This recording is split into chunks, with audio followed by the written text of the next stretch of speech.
Hi hello ನಮಸ್ಕಾರ ವೀಕ್ಷಕರೇ. ಇಂದು ಕಿತ್ತೂರು ಕರ್ನಾಟಕ ಭಾಗದಲ್ಲಿ ಭಾರತ್ ಟೈಮ್ಸ್ ಮೀಡಿಯಾ ನೆಟ್ವರ್ಕಿಂಗ್ ತಂಡದಿಂದ ಭೇಟಿ ಮಾಡಲಾಗಿದೆ. ಭೇಟಿ ಮಾಡಿರ್ತಕ್ಕಂಥ ವಿಶೇಷತೆ, ಭೇಟಿ ಮಾಡಿರ್ತಕ್ಕಂಥ ಮೂಲ ಅಜೆಂಡಾ, ಮುಂಬರ್ತಾ ಇರುವಂಥ ತಾಲೂಕು ಪಂಚಾಯತಿ, ಜಿಲ್ಲಾ ಪಂಚಾಯತಿ ಮತ್ತು ಗ್ರಾಮ ಪಂಚಾಯತಿ ಚುನಾವಣೆ ವಿಷಯಗಳ ಬಗ್ಗೆ ನಮ್ಮ ಟೀಮ್ನಿಂದ ಗ್ರೌಂಡ್ ವರ್ಕನ್ನು ಕೂಡ ನಡೀತಾ ಇದೆ.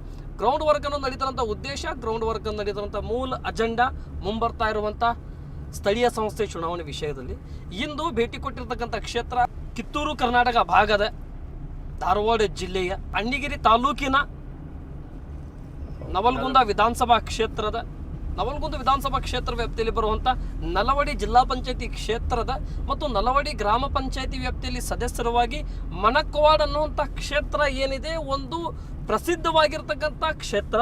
ಒಂದು ಈ ಕ್ಷೇತ್ರದಲ್ಲಿ ಇದ್ರ ಬಗ್ಗೆ ಮಾತನಾಡ್ಲಿಕ್ಕೆ ಹೋದರೆ ಬಹಳಷ್ಟು ಇತಿಹಾಸಗಳನ್ನಿದ್ದಾವೆ. ಮತ್ತು ಆ ಕ್ಷೇತ್ರದಿಂದ ಆಯ್ಕೆಯಾಗಿ ಗ್ರಾಮ ಪಂಚಾಯತಿಗೆ ತಲುಪಿರ್ತಕ್ಕಂಥ ಮಾನ್ಯ ಶ್ರೀ ಚನ್ನಬಸಪ್ಪ ವೀರಪ್ಪ ಪಟ್ಟೆದವರು ಇಂದು ಭಾರತ್ ಟೈಮ್ಸ್ ಮೀಡಿಯಾ ನೆಟ್ವರ್ಕಿಂಗ್ ತಂಡದ ಕಾರ್ಯಾತರ ಅಭಿವೃದ್ಧಿ ಸಂದರ್ಶನದಲ್ಲಿ ಭಾಗಿಯಾಗಿದ್ದಾರೆ. ಬನ್ನಿ ವೀಕ್ಷಕರೇ, ಇವರ ಗ್ರಾಮ ಪಂಚಾಯತಿ ಕಾಲದಲ್ಲಿ ಮಾಡಿರ್ತಕ್ಕಂಥ ಅಭಿವೃದ್ಧಿಗಳನ್ನಾಗಿರಲಿ, ಮುಂಬರ್ತಾರಂಥ ನಲವಡಿ ಜಿಲ್ಲಾ ಪಂಚಾಯತಿ ಕ್ಷೇತ್ರಕ್ಕೆ ಭಾರತೀಯ ಜನತಾ ಪಕ್ಷದಿಂದ ಇವ್ರ ಹೆಸರು ಕೇಳಿ ಬರ್ತಾ ಇದೆ. ಯಾಕೆ ಕೇಳಿ ಬರ್ತಾ ಇದೆ? ಭಾರತೀಯ ಜನತಾ ಪಕ್ಷದಲ್ಲಿ ಆ ಒಂದು ಕಾಲದಲ್ಲಿ ಶ್ರೀಯಣ್ಣವರ ಕಾಲದಲ್ಲಿ ಯಾವ ರೀತಿ ಅಭಿವೃದ್ಧಿ ಮಾಡ್ಕೊಂಡ್ ಬಂದಿದ್ದಾರೆ, ಯಾವ ರೀತಿ ದುಡ್ಕೊಂಡ್ ಬಂದಿದ್ದಾರೆ, ಇವೆಲ್ಲ ಲೆಕ್ಕಾಚಾರವನ್ನು ಅವರಿಂದ ತಿಳಿದುಕೊಳ್ಳೋಣ. ಈ ಸಂದರ್ಶನ ಜೊತೆಯನ್ನು ಪ್ರಾರಂಭ ಮಾಡಿಕೊಳ್ಳೋಣ. ನಮಸ್ಕಾರ ಸರ್. ನಮಸ್ಕಾರ. ಚೆನ್ನಾಗಿದ್ದೀರಾ ಪಟ್ಟೆದವ್ರೆ? ವಯಸ್ಸೆಷ್ಟು ಸರ್ ನಿಮಗೆ? ನಮ್ಮ 48 ವರ್ಷ. ಸರಿ, 48 ವರ್ಷದಲ್ಲಿ ರಾಜಕಾರಣ, ಸಮಾಜ ಸೇವೆ ಎಲ್ಲಿಂದ ಪ್ರಾರಂಭ ಮಾಡ್ಕೊಂಡ್ರಿ? ನಾವು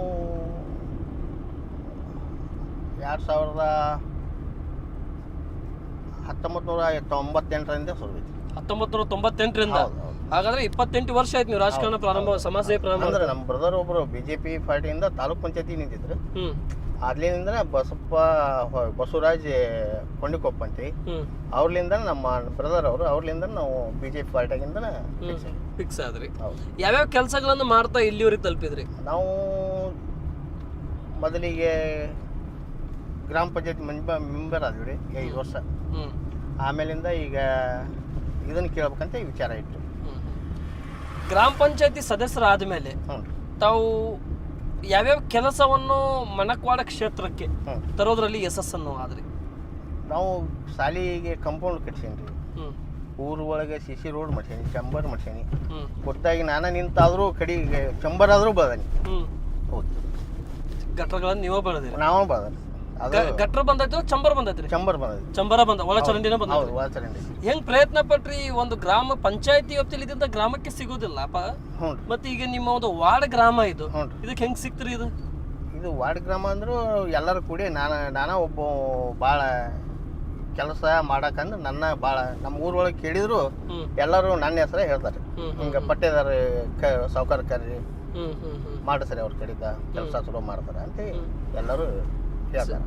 ಸರಿ, ಈ ಆಶ್ರಯ ಮನೆಗಳ ಬೇಡಿಕೆಗಳನ್ನ ಬಂದಾಗ ಅದು ಪೂರ ಆಗಿದಾವ ಸರ್? ಬೇಡಿಕೆ ಬಂದಿದ್ದಾವ ಸರ್ ನಿಮ್ಮಲ್ಲಿ? ಬಂದಾವ. ಎಷ್ಟು ಬಂದಿದ್ದು ಸರ್? ಎಷ್ಟು ಪೂರೈಕೆ ಮಾಡಿದ್ರಿ? ಒಂದು 3 ಸಲ ಬಂದವ್ರಿ. ನಾವು ಇರೋ ಕೈಲಿ 5 ವರ್ಷದಾಗ 4 ಸಲ ಬಂದವ್ರಿ. PM ಜಾಯ್ಸ್ 2 ಸಲ ಬಂದವ್ರಿ. ಈ ರಾಜ್ಯಸಭಾದು 2 ಸಲ ಬಂದವ್ರಿ. ಅವ್ರಿಗೆ ಯಾರಿಗಿಲ್ಲ ಅವ್ರಿಗೆ ಕಟ್ಟಿ, ಯಾರಿಗೂ ಮನಿ ಇಲ್ಲರಿಗೆ ಕೊಟ್ಟೇವ್ರಿ. ಯಾರು ಕಟ್ಟಿದ್ದು ಏನು ಇದನ್ನ ಮಾಡಿಲ್ಲ, ಅಪೇಕ್ಷೆ ಪಡೆದಂತೆ ಪೂರೈಕೆ ಮಾಡಿಕೊಟ್ಟೆ. ಎಷ್ಟು ಮನಿಗಳನ್ನ ಮಾಡಿಕೊಟ್ರಿ ಸರ್? ಒಮ್ಮೆ ಒಟ್ಟ ಒಂದು 45ರಿಂದ 50 ಮನಿ ಕೊಟ್ಟೇವ್ರಿ. 45ರಿಂದ 50 ಮನಿ ಕೊಟ್ಟೇವ್ರಿ ಇಲ್ಲಿವರೆಗೆ? ಹೌದು. ಸರಿ, 45ರಿಂದ 50 ಮನಿಗಂತ ಶಾಂಕ್ಷನ್ ಮಾಡಿಸಿದ್ರಲ್ಲ, ಯಾವ ರೀತಿ ಇತ್ತು ನಿಮ್ಮ ಹೋರಾಟ? ಯಾವ ರೀತಿ ಪ್ರಯತ್ನವನ್ನು ಪಡ್ತಿದ್ರಿ? ಯಾವ ರೀತಿ ನಮ್ಮ ಗ್ರೂಪ್ನೊಳಗೆ 6 ಮಂದಿ ಮೆಂಬರ್ ಒಳಗೆ ಇವ್ರಿಗೆ ಕೊಡೋಣ ಇವ್ರಿಗೆ ಕೊಡೋಣ ಅಂತ ನಾವು ಡಿಸೈಡ್ ಮಾಡಿ ಕೊಟ್ಟಿದ್ವಿ. ಸರಿ, ಕೇವಲ ಬಡವರು ಇದ್ದಂಥವರಿಗೆ ಅದು ಶಾಂಕ್ಷನ್ ಆಯಿತು. ಹೌದು. ಎಸ್. ಇನ್ನು ಈ 5 ವರ್ಷ ಈಗ ನಿಮ್ದು ಮುಗಿಯಲಿಕ್ಕೆ ಬಂತು. ಮುಗಿಯಲಿಕ್ಕೆ ಬಂದಂತ ಸಂದರ್ಭದಲ್ಲಿ ಆಲ್ಮೋಸ್ಟ್ ಮುಗಿದಿದೆ ಅಂತ ಅರ್ಥ ಮಾಡ್ಕೋಬೇಕು. ಇನ್ನೊಂದು 2-3 ದಿವಸ ಅಥವಾ 4-1 ವಾರದಲ್ಲಿ ಮುಗಿಬಹುದು. ಆದ್ರೆ ಈ ಮುಗಿಯೋ ಹಂತಕ್ಕೆ ಬಂದಾಗ ಯಾವ ರೀತಿ ಅಭಿವೃದ್ಧಿ ಕನಸು ಇಟ್ಕೊಂಡ್ ಬಂದಿದ್ರಿ? ಆ ಕನಸದಲ್ಲಿ ಎಷ್ಟು % ಅಭಿವೃದ್ಧಿ ಪೂರೈಕೆ ಆಗಿದೆ? ಕೆಲಸ ಇನ್ನೂ ಇದೆ ರೀ. ಒಳಚರಂಡಿ, ಸಿಸಿ ರೋಡು ಇನ್ನೂ ಕೆಲಸ ಇದೆ ನಮ್ಮ ಊರಲ್ಲಿ. ಮಾಡ್ಬೇಕಂತ ನಾನು ಮತ್ತೆ ದೊಡ್ಡ ಇದ್ರ ಒಳಗೆ ಹೋಗಿ ಕೆಲಸ ಮಾಡಿ ನಮ್ಮ ಊರೊಳಗೆ ಅಭಿವೃದ್ಧಿ ಮಾಡಿ ತೋರಿಸ್ಬೇಕನ್ನೋ ಹವ್ಯಾಸದಿಂದ ನಾವು ನಿಂತೇವೆ. ಈಗ ನಾವು ಕೇಳಿದ ಪ್ರಕಾರ ಜಿಲ್ಲಾ ಪಂಚಾಯತಿ ನಲವಡಿ ಕ್ಷೇತ್ರದಿಂದ ಬಿಜೆಪಿಯಿಂದ ನಿಮ್ಮ ಹೆಸರು ಕೇಳಿ ಬರ್ತಾ ಇದೆ. ಯಾಕೆ ಸರ್ ಬಿಜೆಪಿಯಿಂದ ಹೆಸರು ನಿಮ್ಗೆ ಕೇಳಿ ಬರ್ತಾ ಇರೋದು? ಯಾವ ಉದ್ದೇಶದಿಂದ ಕೇಳಿ ಬರ್ತಾ ಇದೆ? ಅಂದ್ರೆ ನಾವು ಯಾವ ರೀತಿಯಿಂದನೂ ಕಪ್ಪು ಚುಕ್ಕಿಗಳಿಲ್ಲ ನಮ್ಗ. ನಾವು ಮಾಡೋದಂತ ಕೆಲಸಗಳ ಏನದವಲ್ಲ, ವೈಖರಿಗಳ ಎಲ್ಲದಕ್ಕೂ ನಿಂತು ಬದ್ಧವಾಗಿ ಮಾಡುವುದು ಒಂದ ನಮ್ಮ ಕರ್ತವ್ಯ. ಅಭಿವೃದ್ಧಿಯು ನಿಮ್ಮ ಮೂಲ ಎಸ್. ಒಂದು ವೇಳೆ ತಾವು ಜಿಲ್ಲಾ ಪಂಚಾಯತಿಗೆ ನಿಲ್ಲುವುದೇ ಆದ್ರೆ, ಬಿಜೆಪಿಯಿಂದ ಸ್ಪರ್ಧೆ ಮಾಡುವುದೇ ಆದ್ರೆ, ಯಾವ ಅಭಿವೃದ್ಧಿ ವಿಜಯಗಳನ್ನು, ಅಭಿವೃದ್ಧಿ ವಿಷನ್ಗಳನ್ನು ಅಂದ್ರೆ ಅಜೆಂಡಾಗಳನ್ನು ಇಟ್ಕೊಂಡು ಮುಂದೆ ಹೋಗ್ತಾ ಇರ್ತೀರಿ, ಹೋಗ್ಬೇಕಂತ ಕನ್ಸು ಕಾಣ್ತಾ ಇದ್ದೀರಿ? ಈಗ ಕೋಂಡರೆಡ್ಡಿ ಸಾಹೇಬ್ರು ರೋಡ್ ಜಿಲ್ಲಾ ಪಂಚಾಯತಿ ಬರ್ತಾ ಉದ್ದೇಶ ಏನು? ನೀವು ಜಿಲ್ಲಾ ಪಂಚಾಯತಿ ಬರುವಂತ ಉದ್ದೇಶ ಏನುಗಳಂದ್ರ ರೋಡು ಸರಿ ಇಲ್ಲ ನಮ್ಮಲ್ಲಿ ಒಂದಿದ್ದು. ಆಮೇಲೆ ಅವು ಎಲ್ಲ ಈಗ ಮಾಡಿದ್ದಾರೆ, ಮಣ್ಣು ಹಾಕಿ ಮುಚ್ಚಿ ಹೋಗ್ಯಾರ. ಮಳೆಗೆಲ್ಲ ಕೊಚ್ಚಿ ಹೋಗಿ ಒಂದು ನಡಮಟ ತೆಗ್ ಬಿದ್ದಾವ ನೀಗಿದ ದಾರಿಲಿದ್ದ. ಅವನ್ನೆಲ್ಲ ನೋಡಿದ್ರೆ ಭಾಳ ಇದು ಅದಾವು. ಅವನ್ನ ಏನಾರ ಒಂದು ಸುಧಾ ಏನಾರ ಒಂದು ರೈತರಿಗೆ ಒಂದು ಹೊಲಕ್ಕ ಮನೆಗೆ ಹೋಗಕ್ಕೆ ಒಂದು ರೋಡ್ ಹೋಗೋದಾಗ್ಲಿ, ಏನಾದ್ರು ಒಟ್ಟು ಒಂದು ಕೆಲಸ ಮಾಡ್ಬೇಕು ಅನ್ನೋ ಉದ್ದೇಶ. ಆ ಉದ್ದೇಶದಿಂದ ತಾವು ರಾಜಕಾರಣಕ್ಕೆ ಅಂದ್ರೆ ಜಿಲ್ಲಾ ಪಂಚಾಯತಿ ಕ್ಷೇತ್ರಕ್ಕೆ ನಿಲ್ಲಬೇಕಂತ ಹೇಳಿ. ಸರಿ, ಭಾರತೀಯ ಜನತಾ ಪಕ್ಷ ನಿಮಗೆ ಯಾಕೆ ಟಿಕೆಟ್ ಕೊಡ್ಬೇಕು ಸರ್? ನಮಗೆ ಸಿರಿಯಣ್ಣ ಕಾಲದಿಂದ ನಮ್ಮ ಸಾಹೇಬ್ರು ಕೊಟ್ಟಾಗ ನಾವು ಇದ್ವಿ. ಹೊಳ್ಳಿ ಜೋಶಿ ಸಾಹೇಬರು MP ಆಗಕ್ಕೆ ನಾವು ಎಲ್ಲ ಹೋರಾಟ ಮಾಡಿ ನಾವು ಪಕ್ಷದಿಂದ ಅವ್ರನ್ನ ಆರಿಸಿ ಕರ್ಸೀವಿ. ಶಂಕರ್ ಪಾಟೀಲ್ ಸಾಹೇಬರು ಬಿಟ್ಟು ನಾವು ಇದು ಏನು ಕೆಲಸ ಮಾಡಿಲ್ಲ. ಅವ್ರಲಿಂದನೇ ನಾವು ಅವರಿಂದ ಬೆನ್ನ ಹತ್ತಿ ನಾವು ಆ ಪಕ್ಷದಿಂದ ಬೇರೆ ಪಕ್ಷದಾರ ಎಲ್ಲ ಕಡೆ ಹೋಗ್ಯಾರಂದ್ರು ಆ ಪಕ್ಷದಿಂದ ನಾವು ಕಾಯಂ ಅಲ್ಲಿ BJP ಪಾರ್ಟಿದಾಗ ಅದೇವ್ರಿ. ದುಡ್ಕೊಂತ ಬಂದೇವ್ರಿ. ಆ ಕಾರಣಕ್ಕಾಗಿ ನಿಮಗೆ ಕೊಡಬೇಕು. ಹೌದು. ಗ್ರಾಮ ಪಂಚಾಯತಿ ಅಭಿವೃದ್ಧಿಗೂ ಜಿಲ್ಲಾ ಪಂಚಾಯತಿಗೆ ನೀವು ಬರುವಂತ ಅಭಿವೃದ್ಧಿಗೂ ಇರುವಂತ ವ್ಯತ್ಯಾಸಗಳನ್ನು ಏನು ಸರ್? ಗ್ರಾಮ ಪಂಚಾಯತಿ ಅಭಿವೃದ್ಧಿ ಈಗ ಊರೊಳಗೆ ಏನೋ ದೊಡ್ಡದೊಂದು ಏನು ಕೆಲಸ ಮಾಡ್ಬೇಕು ಅನ್ನೋ ಉದ್ದೇಶ. ಊರಿಗೆ ರೋಡಿಗೆ, ರೈತರಿಗೆ ಹೊಲಕ್ಕ ಮನೆಗೆ ಹೋಗಕ್ಕೆ ರೋಡು, ಇವನ್ನ ಏನೋ ದೊಡ್ಡ ಕೆಲಸ ಮಾಡ್ಬೇಕು ಅನ್ನೋ ಉದ್ದೇಶ. ಈ ಮನಕ್ವಾಡ್ ಅನ್ನುವಂಥ ಪ್ರಸಿದ್ಧವಾಗಿರ್ತಕ್ಕಂಥ ಈ ಗ್ರಾಮ ಹೇಗೆ ಪ್ರಸಿದ್ಧವಾಗಿದೆ ಸರ್? ನಮ್ಮ ಮೃತ್ಯುಂಜಯ ಸ್ವಾಮಿಗಳಿಂದ ಪ್ರಸಿದ್ಧವಾಗಿದ್ರು. ಅಂದ್ರೆ ಅವರು ಮಾಡಿದಂಥ ಇವ್ರಿ ಲೀಲಾವತಾರ ಅಂದ್ರೆ ಏನು ಅವನ್ನೆಲ್ಲ ಬಾಯಲ್ಲಿ ಹೇಳಕ್ಕೂ ಕಡಿಮೆ ರೀ. ಅಂತ ಸ್ವಾಮಿಗಳು ಅವ್ರ ಆಶೀರ್ವಾದದಿಂದ ಬೆಳೆದನ್ರಿ. ಸರಿ, ನಿಮ್ಮ ಹತ್ರ ಸಹಾಯ ಕೇಳ್ಕೊಂಡ್ ಬಂದಂತವರಿಗೆ ಕಣ್ಣು ಮುಚ್ಚಿ ನೀವು ಸಹಾಯ ಮಾಡ್ತೀರಂತಲ್ಲ, ಹೇಗೆ ಸಾಧ್ಯ ಇದು? ಮಾಡಿದೇನ್ರಿ. ಹೆಂಗ್ರಿ ಪಠ್ಯದವ್ರೆ? ಕೈಲಿ ಆಗಿದ್ದು ನಾನು ಅಲ್ಲ, ಪಠ್ಯದ ಸೌಕಾರ ಅಂತಾರಲ್ಲ ನಿಮಗೆ, ಹೆಂಗಿರಿದೆ? ನನ್ನ ಬೈಲಿದ್ದ ಕೇಳೋಕ್ಕಿಂತ ಅಲ್ಲ ನಮ್ಮೂರು ನಾನು ಕೇಳ್ರಿ ಪಠ್ಯದವ್ರೆ, ನಾವು ಕೇಳಿದ್ದೀವಿ, ಕೇಳಿದಲ್ಲಿ ನಾನು ನಿಮ್ಗೆ ಕೇಳ್ತಾ ಇದ್ದೀನಿ. ಪಠ್ಯದ ಸೌಕರ್ಯರು ಪಠ್ಯ ಸೌಕರ್ಯ ಕಡೆ ಹೋದ್ರೆ ಯಾವತ್ತೂ ಕೂಡ ಯಾರಿಗೂ ನಿರಾಸೆ ಮಾಡಿಲ್ಲ ಅಂತಂತಾರಲ್ಲ, ಹೆಂಗ್ ಸಾಧ್ಯ ಅಂತ ಕೇಳ್ತಾ ಇದ್ರು. ಏನೋ ಮತ್ತೊಂದು ಅಪ್ಪನ ಆಶೀರ್ವಾದ ರೀ. ಏನೋ ಅವ್ರು ಏನೋ ದಾರಿ ತೋರಿಸ್ತಾರ ಆ ದಾರಿ ನಡೆದ ನಾ ಇಲ್ಲಿವರೆಗೂ ಯಾವುದು ಕೂಡ ಹಿಂದೇಟು ಹಾಕಿಲ್ಲ. ಸರಿ, ಓಕೆ. ಕ್ಷೇತ್ರದಲ್ಲಿ ಇಲ್ಲಿಯವರೆಗೆ ಜೋಶಿ ಅವರಿಂದ ಯಾವ್ಯಾವ ಅನುದಾನಗಳನ್ನು ನಿಮ್ಮ ಗ್ರಾಮಕ್ಕೆ ಬಂದಿದ್ದೆ ಸರ್? 5 ಬಾರಿ MP ಆದಾಗಿಂದ 5 ಬಾರಿ MP ಆದಾಗಿಂದ ನಮ್ಮ ಕಲ್ಯಾಣ ಮಂಟಪಕ್ಕೆ ಕೊಟ್ಟಾರ್ರಿ. ಆಚೆ ಕಡೆ ಕಲ್ಲಮೇಶ್ವರ ದೇವಸ್ಥಾನಕ್ಕೆ ಕೊಟ್ಟಾರ್ರಿ. ಹಳ್ಳಿ ರೋಡ್ ಅನ್ನಿಗೇರಿ ರಸ್ತೆ ಮಾಡಿಸ್ಯಾರ್ರಿ. ಹಳ್ಳಿ ಸಿರುಗುಪ್ಪಿ ರೋಡಿಂದ ಅದನ್ನು ಮಾಡ್ಯಾರ್ರಿ. ಈ ರೋಡ್ ವರ್ಕ್ ಭಾಳ ಕೆಲಸ ಕೊಟ್ಟಾರ್ರಿ ನಮ್ಗೆ. ಜೋಶಿ ಅವ್ರಂದ್ರೆ ನಮ್ಮ ಊರಿಗೆ ಅಂದ್ರೆ ಭಾಳ ಆತ್ಮೀಯರು ಅವ್ರು. ನಮ್ಮ ಸಾಹೇಬ್ರಂದ್ರೆ. ಸಿರಿಯಣ್ಣವ್ರ ಕಾಲದಲ್ಲಿ ಯಾವ ಅಭಿವೃದ್ಧಿ ಆಗಿದ್ರಿ? ಸಿರಿಯಣ್ಣವ್ರ ಕಾಲದಲ್ಲೂ ಮಾಡಿದ್ದಾರೆ. ಅವರು ಅವಾಗ ಭಾಳ ಕೆಲಸ ಮಾಡಿದ್ರು. ಒಳ್ಳೆ ಇವರು ಸರ್ ನಮ್ಮ ಸಾಹೇಬ್ರು ಡಾಕ್ಟರ್. ಸರಿ, KN ಗಡ್ಡಿಯವರ ಕಾಲ, ಸಿರಿಯಣ್ಣವರ ಕಾಲಕ್ಕೂ ಮತ್ತು ಶಂಕರ್ ಪಾಟೀಲ್ ಅವರು ಕೋನರೆಡ್ಡಿ ಅವರ ಕಾಲಕ್ಕೂ ಇರುವಂಥ ವ್ಯತ್ಯಾಸ ಏನು ಸರ್? ಯಾರದಲ್ಲಿ ಪಕ್ಷಾತೀತವಾಗಿ ಮಾತಾಡೋದಾದ್ರೆ ಯಾರು ಅತಿ ಹೆಚ್ಚು ಅಭಿವೃದ್ಧಿ ಮಾಡಿದ್ದಾರೆ? ನಮ್ಮ ಶಂಕರ್ ಪಾಟೀಲ್ ಮಾಡ್ಯಾರ. ಯಾವ್ಯಾವ ಅಭಿವೃದ್ಧಿ ಆಗಿದ್ದಾವೆ? ಇಲ್ಲಿ ನೀರಿಂದ ಆದ್ರಿ, ಜಲಜೀವನದ್ರು ಅವರೇ ಮಾಡಿಸ್ಯಾರ್ರಿ. ಊರೊಳಗೆ ಅವು ಒಳಸರಿಂಡಿ ಅವೆಲ್ಲ ಅವು ಮೊದ್ಲೇಕ ಅವು ಸರ ಮಾಡಿಸಿದ್ರಿ. ಕೆರೆ ಹೋಳಿ ಇದ್ರದ್ದು ಕೆರೆದು ಫಿಲ್ಟರ್ ಟ್ಯಾಂಕಿಂದು ನಮ್ಮ ಊರಲ್ಲಿ ನೀರು ಇದ್ದಿದ್ದಿಲ್ಲ, ಫಿಲ್ಟರ್ ನೀರಿದ್ದು ಅದನ್ನೆಲ್ಲ ಹಳ್ಳದಾಗಿಂದ ಕೆರೆಗೆ ಬರುವ ಇದು ಕೆನಾಲ್ ಬರುವಂಥ ಕೆನಾಲ್ ಬಂದಿಂದ ಅದನ್ನ ಕೆರೆಗೆ ಹಾಕ್ಕೊಂಡು ಆ ಕೆಲಸ ಮಾಡಿದಂಥ ಸರ್ ನಮ್ಮ ಶಂಕರ್ ಪಾಟೀಲ್ ಸರ್ ಮಾಡ್ತಾರೆ. ಶಂಕರ್ ಪಾಟೀಲ್ರು. ಹೌದು. ಸರಿ, ಈ ರಸ್ತೆ ಇದು ಮತ್ತೆ ಇದು ಆಶ್ರಯ ಮನೆಗಳ ಬೇಡಿಕೆಗಳನ್ನು ಕೊಟ್ಟಾರೆ.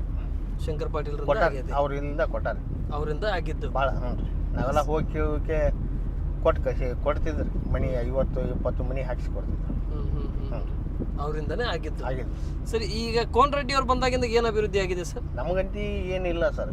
ನಾವಂತಿ ಸುಮ್ಮನೆ ಹಳ್ಳಿ ಏನಾರ ಕೇಳಿದ್ರು ನೀವು ಊಟ ಹಾಕಿಲ್ಲ ಅನ್ನೋ ಉದ್ದೇಶದ ಮ್ಯಾಗ ಮಾತಾಡ್ತಾರೆ ನಮಗೆ. ಓ, ಇಲ್ಲಿ ಮಠ ಮಾತಾಡ್ತಾರೆ? ಹೌದೌದು. ಸರಿ, ಹಾಗಾದ್ರೆ ಈ ರಾಜ್ಯ ಸರ್ಕಾರ 5 ಗ್ಯಾರಂಟಿ ಬಂದಾಗಿಂದ ನಿಮ್ಮ ಪಂಚಾಯತಿಯಲ್ಲಿ ಬಿಜೆಪಿ ಸರ್ಕಾರ ಇದ್ದಾಗ ಯಾವ ರೀತಿ ಕೆಲಸ ಹಾಕಿದ್ದು, ಬಿಜೆಪಿ ಈಗ ಕಾಂಗ್ರೆಸ್ ಸರ್ಕಾರ ಬಂದಾಗ ಯಾವ ರೀತಿ ಆಗ್ತಾ ಇದೆ? ಬಿಜೆಪಿ ಸರ್ಕಾರ ಇದ್ದಾಗ ನಾವೆಲ್ಲ CC ರೋಡ್ ಒಳಚರಂಡಿ ಮಾಡಿಸಿದ್ವಿ. ಈಗ ನಾವು ಕಡಿಮೆ ಅಂದ್ರೆ ಒಂದು 8-10 ಲಕ್ಷ ರೂಪಾಯಿ ಪೆಂಡಿಂಗ್ ಉಳಿದವ್ರಿ, NRG ದುಡ್ಡು. ಇವು 15 ಹಣಕಾಸಿನ ಅವು ಇನ್ನೂ ದುಡ್ಡ ಬಂದಿಲ್ಲ ನಮ್ಗೆ, ಮುಗಿಯಾಕ ಬಂತು. ಈಗ ಇನ್ನ 4-5 ದಿನಕ್ಕೆ ಹೌದ್ರಿ, ನಮ್ಮ ದುಡ್ಡ ಬಂದಿಲ್ಲ. ಸರ್ ಕೇಳಿದ್ರೆ PD ಅವ್ರು ಕೇಳಿದ್ರೆ ನಮ್ಗೆ ಹಾಕಿ ಕೊಡ್ತೇನಪ್ಪ ನಾನು, ಮುಂದೆ ಓಪನ್ ಆತಂದ್ರೆ ಅಂತ ಹೇಳ್ತಾರೆ. ಓಪನ್ ಆಗೋಲ್ದು, ನಮ್ಮ ಎಷ್ಟು ಹಾಕಿ ಓಕೆ. ಹಾಗಾಗಿ ಮುಂದಿನ ಪರಿಸ್ಥಿತಿ ಹೆಂಗೆ ಸರ್ ಅಭಿವೃದ್ಧಿ ಮಾಡ್ಬೇಕಂದ್ರೆ? ಅಭಿವೃದ್ಧಿ ಮಾಡ್ಬೇಕಾದ್ರೆ ಇವರು ಏನು ಸರ್ಕಾರ ಏನು ಚೇಂಜ್ ಆಗಮಟ ಹಿಂಗೆ ಅನ್ಸತ್ರಿ ಒಟ್ಟ. ಈ ಗ್ಯಾರಂಟಿಯಿಂದ ಅಭಿವೃದ್ಧಿ ಆಗ್ತಾ ಇದೆಯಾ ಅಥವಾ ತೊಂದರೆ ಆಗೈತ್ರಿ? ಇದು ತೊಂದರೆ ಆಗಿದೆ ಸರ್. ಹೆಂಗೆ ತೊಂದರೆ ಆಗಿದೆ? ಹೆಂಗೆ ತೊಂದರೆ ಆಗಿದೆ ಅಂದ್ರೆ ಶಾಲಿ ಹುಡುಗರಿಗೆ ಬಸ್ಸಿಗೆ ಹೋಗಕ್ಕೆ ತೊಂದರೆ ಒಂದೇದ್ರಿ. ಯಾಕಂದ್ರೆ ಇವ್ರು ಬರೀ ಹೆಣ್ಮಕ್ಳು ತುಂಬಿಟ್ಟಿರ್ತಾರೆ, ಆ ಮಕ್ಕಳು ಶಾಲಿ ಕಲಿಯೋಕ್ಕಿಲ್ಲ. ಅವರು ಇದು ಇವು ಬರ್ತಿದ್ವು ರೀ, ಏನ್ರಿ ಸ್ಕಾಲರ್ಶಿಪ್ ಅವು ಇವು ಎಲ್ಲ ಬಂದ್ ಆಗ್ಬಿಟ್ಟವ್ರಿ. ಮಕ್ಕಳು ಅವ್ರಿಗೆ ಅಡ್ಡಾಡಕ್ಕೆ ಇದು ಇಲ್ಲ, ತೊಂದರೆ. ಹಾಗಾದ್ರೆ ಯಾರಿಂದನೂ ಕೂಡ ಈ ಗ್ಯಾರಂಟಿ ಯಾರಿಗೂ ಕೂಡ ಅನುಕೂಲ ಆಗಿಲ್ಲ. ಮತ್ತೆ ಕಾಂಗ್ರೆಸ್ನವ್ರು ಅಂತಾರಲ್ರಿ, ಮತ್ತೆ ಗ್ಯಾರಂಟಿಯಿಂದ ಬಹಳ ಅನುಕೂಲ ಆಗೈತಿ, ಮುಂದೆ ಬರುವಂತ ತಾಲೂಕ್ ಪಂಚಾಯತಿ ಜಿಲ್ಲಾ ಪಂಚಾಯತ್ ಚುನಾವಣೆ ನೋಡ್ತಿರಲ್ಲ. ಅದ ಹೌದ್ರಿ, ತಾಲೂಕ್ ಪಂಚಾಯತಿ ಜಿಲ್ಲಾ ಪಂಚಾಯತ್ ಚುನಾವಣೆ ಒಳಗೆ ಒಂದ್ ಸೈಡ್ ಗೆದ್ದು ಬರ್ತೇವೆ ನಾವು ಅಂತಾರಲ್ರಿ. ಅಲ್ಲ, ನೋಡೋಣಲ್ರಿ, ನಾಳೆ ಜನರು ತೋರಿಸ್ತಾರೆ. 2028ಕ್ಕೆ ಜನರು ತೋರಿಸ್ತಾರೆ. ಅಲ್ಲ, ಈಗ ತಾಲೂಕ್ ಪಂಚಾಯತ್ ಜಿಲ್ಲಾ ಪಂಚಾಯತಿ ಅವಾಗ ಗೊತ್ತಾಗತ್ರಿ. ಈಗ ತಾಲೂಕ್ ಪಂಚಾಯತ್ ಜಿಲ್ಲಾ ಪಂಚಾಯತ್ಯಾಗ ಗ್ರಾಮ ಪಂಚಾಯತ್ಯಾಗ ಗೊತ್ತಾಗ್ಬಿಡ್ತಾವ್ರಿ ಈಗ. ಹೌದು. ಸರಿ, ಮನಕ್ವಾಡ ಕ್ಷೇತ್ರ, ಮನಕ್ವಾಡ ಕುರುಕ್ಷೇತ್ರ ಆಗಿರ್ತಕ್ಕಂಥ ಜಯ ಮೃತ್ಯುಂಜಯ ಸ್ವಾಮೀಜಿಯವರ ಅಪ್ಪನವರ ಆಶೀರ್ವಾದದಿಂದ ನಲ್ಲವಡಿ ಜಿಲ್ಲಾ ಪಂಚಾಯತಿ ಕ್ಷೇತ್ರ ಕಡೆ ಹೋಗ್ತಾ ಇದ್ರಿ. ಜನ ನಿಮ್ಮ ಮೇಲೆ ನೀವೇ ಬರಬೇಕು, ಕೆಲವೊಂದು ಜನ ಮಾತಾಡ್ತಾ ಇದ್ದಾರೆ. ಒಂದು ವೇಳೆ ನಿಮ್ಗೆ ಸಿಕ್ಕರೆ ಅವಕಾಶ, ಯಾವ ರೀತಿ ಈ ಚುನಾವಣಾ ಪ್ರಚಾರದಲ್ಲಿ ಗೆದ್ದು ಬರ್ತೀರಿ ಗ್ಯಾರಂಟಿ ವಿರುದ್ಧದಲ್ಲಿ? ಈಗ ಗ್ಯಾರಂಟಿ ಯೋಜನೆ ಯಾರಿಗೆ ಒಳ್ಳೇದಾಗೈತಿ, ಯಾರಿಗೆ ಮುಟ್ಟೈತಿ, ಯಾರಿಗಿಲ್ಲ ಅನ್ನೋದು ನಾವು ಜನರಿಗೆ ತೋರಿಸ್ತೇವ್ರಿ. ನೋಡ್ರಿ, ಇದು ಕರೆಕ್ಟ್ ಆಗೈತೆ ಅಂದ್ರೆ ಹಿಂಗೆ ಮಾಡ್ರಿ, ಒಳ್ಳೇದಾಗೈತೆ ಅಂದ್ರೆ ಹಿಂಗೆ ಮಾಡ್ರಿ ಅಂತ ತೋರಿಸ್ಕೊಟ್ಟು ನಮ್ಮ ಕೈ ಮುಗಿದು ಕೇಳ್ಕೊತೀವಿ. ಹಿಂಗಾಗೈತಿ, ಹಿಂಗಾಗೈತಿ ಹೇಳ್ಕೊಂಡು ಅವರು ಜನರು ಏನು ತೀರ್ಮಾನ ತೊಗೊಂಡಾರ ನೋಡು. Yes, okay. ಹಾಗಾದ್ರೆ ನಿಮ್ಮ ಪ್ರಕಾರದಿಂದ ಗ್ಯಾರಂಟಿಯಿಂದ ಯಾವುದೂ ಅನುಕೂಲ ಆಗಿಲ್ಲ ಸರ್. ಎಸ್, ನೀವು ಬಂದರೆ ಏನು ಮಾಡ್ತೀರಿ ಅಂತ ಕೇಳಿದಾಗ ನೀವೇನು ಉತ್ತರ ಕೊಡ್ತೀರಿ? ನಾವು ಏನೈತಿ ಅಲ್ರಿ, ನಮ್ಮ ಒಳ್ಳೆ ಕೆಲಸ ಏನದಾವಲ್ಲ ಅವ್ನು ಮಾಡಿ ನಾವು 5 ವರ್ಷ ನಾವು ಇದು ಮಾಡ್ತೀವಿ ರೀ, ಕೆಲಸ ಮಾಡ್ತೀವಿ. ಹೌದು. Yes, okay, thank you. ಕೊನೆಯದಾಗಿ ನಮ್ಮ ಭಾರತ್ ಟೈಮ್ಸ್ ಮೀಡಿಯಾ ನೆಟ್ವರ್ಕಿಂಗ್ ತಂಡದ ಮುಖಾಂತರ ಏನು ಕಾರ್ ಯಾತ್ರಾ ಅಭಿವೃದ್ಧಿ ಸಂದರ್ಶನ ಮತ್ತು ನಲವಡಿ ಜಿಲ್ಲಾ ಪಂಚಾಯತಿ ಕ್ಷೇತ್ರದ ಪ್ರಬಲ ಟಿಕೆಟ್ ಸೇವಾ ಆಕಾಂಕ್ಷಿಯಾಗಿ ಮತ್ತು ನಲವಡಿ ಗ್ರಾಮ ಪಂಚಾಯತಿ ಸದಸ್ಯರಾಗಿ ಮತ್ತು ಮುಂದಿನ ಚುನಾವಣೆಯ ಪ್ರಬಲ ಟಿಕೆಟ್ ಸೇವಾ ಆಕಾಂಕ್ಷಿಯಾಗಿ ಚನ್ನಬಸಪ್ಪ ವೀರಪ್ಪ ಪಠ್ಯದವರು ನಲವಡಿ ಜಿಲ್ಲಾ ಪಂಚಾಯತಿ ಕ್ಷೇತ್ರದ BJP ಟಿಕೆಟ್ ಆಕಾಂಕ್ಷಿಯಾಗಿ ಮತ್ತು ಮುಂಬರ್ತಾದ ಚುನಾವಣೆಯಲ್ಲಿ ಒಂದು ಸೈಡ್ ನಾವು ಗೆಲ್ತೀವಿ ಅನ್ನೋದು ವಿಶ್ವಾಸ ಏನು ತೋರ್ತಾ ಇದ್ರಿ. ಕೊನೆಯದಾಗಿ ಜಿಲ್ಲಾ ಪಂಚಾಯತಿ ಕ್ಷೇತ್ರದ ಮತದಾರರಿಗೆ ಮತ್ತು ನಿಮ್ಮ ಹೈಕಮಾಂಡಿಗೆ ಮತ್ತು ನಿಮ್ಮ ನಾಯಕರಿಗೆ ಏನು ಹೇಳಕ್ಕೆ ಇಷ್ಟಪಡ್ತೀರಾ ಸರ್? ನೋಡ್ರಿ, ನಾ ಕೇಳ್ಕೊಂಡೇನಿ ಸರ್, ನಮ್ಮಕ್ಕಿಂತ ದೊಡ್ಡವ್ರು ಅದಾರ ಹಿರಿಯರು, ಅವ್ರನ್ನೂ ಕರ್ಕೊಂಡು ಹೋಗ್ತೀನಿ. ಸಾಹೇಬ್ರ ಹತ್ರ, ಜೋಶಿ ಸರ್ ಹತ್ರ, ಶಂಕರ್ ಪಾಟೀಲ್ ಸರ್ ಹತ್ರ ಕೇಳ್ಕೊಂಡು ಏನಾದರೂ ನಮಗೊಂದಿಟ್ಟು ಇದೊಂದು ಸರಿ ಅವಕಾಶ ಮಾಡಿ ಕೊಡ್ರಿ, ನಾವು ಒಂದು ಪಕ್ಷದ ಪರ ಕೆಲಸ ಮಾಡಿ ತೋರಿಸ್ತೀವಿ ಅನ್ನುವಂಥದ್ದು ಒಂದು ಬೇಡಿಕೆ ಇಡ್ತೇನೆ ರೀ. ಸರಿ, ಕ್ಷೇತ್ರ ಜನತೆಗೆ ಏನು ಹೇಳಕ್ಕೆ ಇಷ್ಟಪಡ್ತೀರಿ ಟಿಕೆಟ್ ಪಡೆದುಕೊಂಡ ಮೇಲೆ? ಜನಕ್ಕೆ ಈಗಂತೂ ನಾನು ಗ್ರಾಮ ಪಂಚಾಯತಿ ಒಳಗೆ ಕೆಲಸ ಮಾಡಿದ್ದು ನೋಡ್ಯಾರ ಎಲ್ಲರೂ.